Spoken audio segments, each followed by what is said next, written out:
is here with another fantastic product.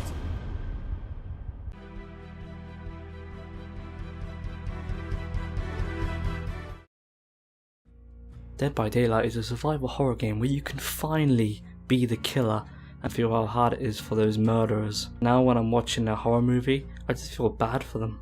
In the game you play as 4 survivors, and so far only 3 killers, with different abilities.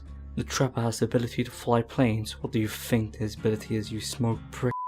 He can set down bear traps and has a meat cleaver. The Wraith, I'm gonna call him Wrath, who has the ability to turn invisible, more or less, and not be heard by any of the other players. Yes, this game is about stealth. When the killer is near the survivor, you can hear the heartbeats depending on how close he is. This gives the survivors opportunity to hide or run. The Wrath's weapon seems to be a spine with a skull, which is kinda awesome. The Hillbilly has the ability to turn on a chainsaw. He can go super fast in one direction, and if you're lucky enough to hit someone, they're down for the count. The survivors have 2 hitboxes. If they are hit once, they will be slower and make sounds of pain, and when the killer's behind the wall, you think they would shut up, and if they're hit again, they're on the floor and the killer can pick them up to be hung on a hook for a set amount of time, and then sacrificed to a true overlord, the spiders. However, keep a close eye because the other survivors can break them free at the first hitbox, so if you hit them again, they're back down. If you already hooked them once, then they will have half the time limit to escape. At that point, the spike is going to kill them and the survivor holds it, so you gotta tap fast or else you'll die. The killer's goal is to stop the survivors from fixing the generators and hook them until they're dead. Oh yeah, the survivors have to fix generators depending on how many players there are. The maximum amount of players are 4 survivors and 1 killer.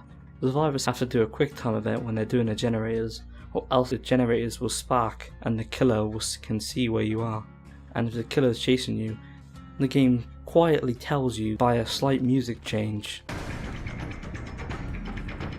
There are windows and wood boards for some reason that you can hop over to get ahead of the killer, because the killer slowly hops over the window and smashes the board. I don't know, he's a killer, he can do what he wants to. But be careful, if the killer's close enough he can grab you and he doesn't even need to attack you, put you on a hook. This can be for a lot of things like healing your teammate, generators, hiding in closets. Survivors can hide in closets to trick the killer so he can't find you. This is because the killer is in first person and the survivors are in third person, so they are able to turn the camera. Once all the generators are fixed, the gates will be unlocked, and all you gotta do is find it and wait for the doors to open and escape.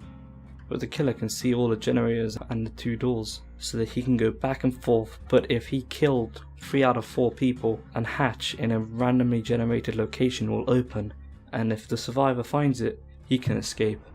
During the game, you can find a chest with a random item in it. It could be a med kit so you can heal yourself, a flashlight, which if shined on the killer for a certain time, which is harder than you think, will blind him. And there's a toolbox which can break hooks and go fast on generators, a map to see how close the generators are, and a key so you can see where the killer is and to open the hatch without having to wait for your friends to be murdered. But some of these will not be in the chest, some of them will have to be unlocked on a web tree, I think. And I haven't done it yet, where the amount of good games you will play will give you the currency to spend on the blood web to level up and get perks which will last forever, and other things will last until the game is over, unless you bought an item, which where if you die you lose it, but if you survive you keep it. Seems like a fair deal. So that's it, Dead by Daylight. It's fun if you have friends, but they all have to have it and have to be up to 4 people to play, because the game has not included the play with your friends online. You can only play on the private match, which is really bad, and some of the connection issues with the game are a little bit annoying. But I would say you should buy it. It's, I don't know, maybe it's on the sale. I'll put a thing of it. But yeah, you should buy it, as long as you have friends to play with you. Sorry this one's a little bit short, but I have a good one next, and it might be not a game that people have not seen. In fact, I think it's pretty much the opposite. Anyway, see you next time.